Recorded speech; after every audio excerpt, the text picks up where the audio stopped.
भारत सरकार ने एक नया लेबर लॉ लागू किया है जो देश में कंपनियों में काम करने वाले 40 करोड़ लोगों के हित में बनाया गया है।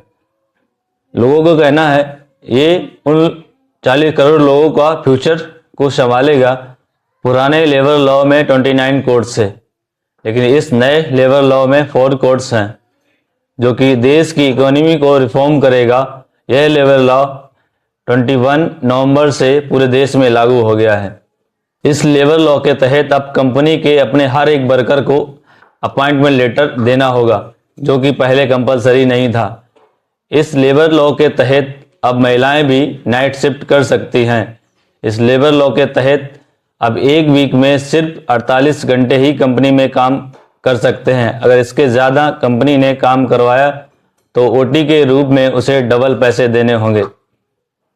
पहले लेबर लॉ के तहत ग्रेजुटी 5 साल में मिलती थी, लेकिन इस नए लेबर लॉ के तहत अब कंपनी के वर्करों को 1 साल के बाद ग्रेजुटी मिलना शुरू हो जाएगी। देश के नए लेबर लॉ के तहत कंपनी को हर हाल में 7 तारीख तक पेमेंट करना होगा।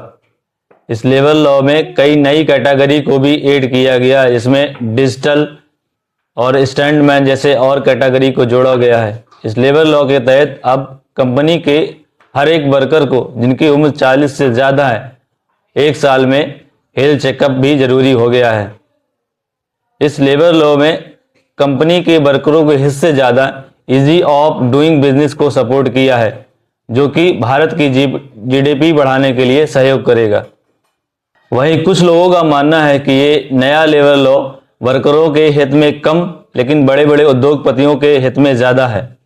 इस नए लेबर लॉ को इस तरह से डिजाइन किया गया है और इसका स्ट्रक्चर ऐसा है कि इस नए लेबर लॉ को पूरा योगदान भारत की जीडीपी को बढ़ाने में दिया जाए।